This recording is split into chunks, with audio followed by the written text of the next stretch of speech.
This was a mechanical part of meditation. Now we come to the real part. The real part is that this mechanical part can give you some experiences. It does not pull you to your source. To be pulled to your source, you have to bring in a new element, very essential element in meditation called love and devotion. If you have no love and devotion, this mechanical thing will not take you very far, no matter how hard and how long you try.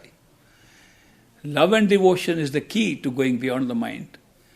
And therefore, this very practice has to be done with love and devotion, which means that you have to have your beloved. A beloved is not an idea.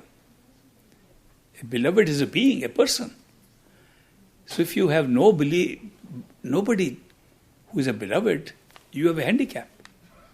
So you have to have a beloved. Those who have a perfect living master as their beloved, they have no problem because they can then visualize the master. They can visualize the master when they are repeating the words, and they can visualize the master when they are listening to the sound. This process of visualizing your master and seeing him is called dhyan, or contemplation of the face of the master. That's called dhyan, third part of this meditational technique. First, repetition, which we call simran.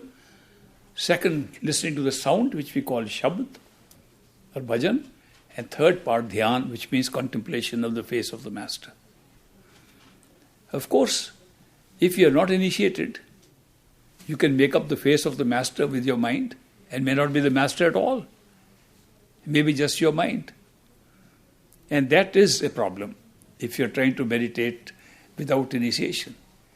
If you are initiated by a perfect living master, he gives you the key, empowers the very words of mantra, empowers them to prevent negative activity of any kind, including negative activity of your own mind.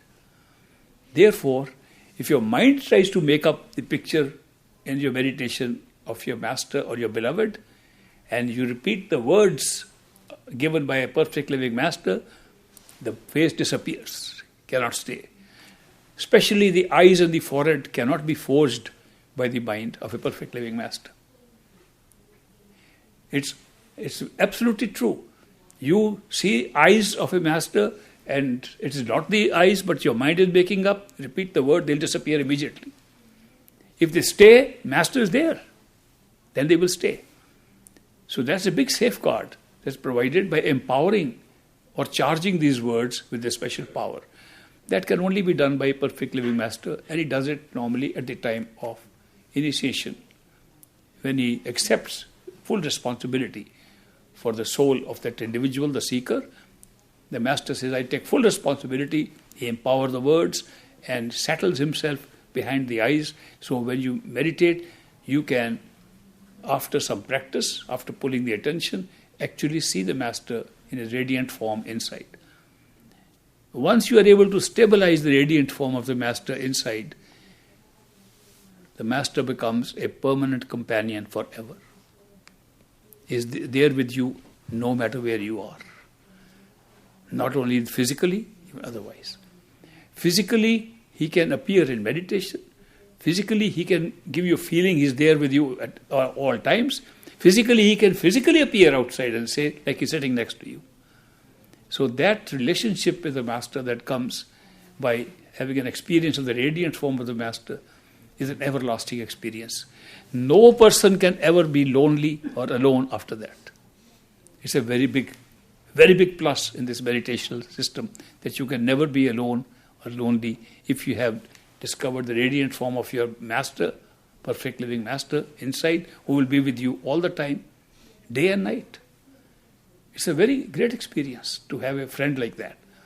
And that I call true friendship. And I say friend in need is a friend indeed. If the friend is not even there, how can he do anything in need? But such a friend is there with you all the time. So that's where love grows automatically when you have that experience. And love and devotion becomes a natural thing. You don't have to try to do anything. It's a pull, automatic, with that experience.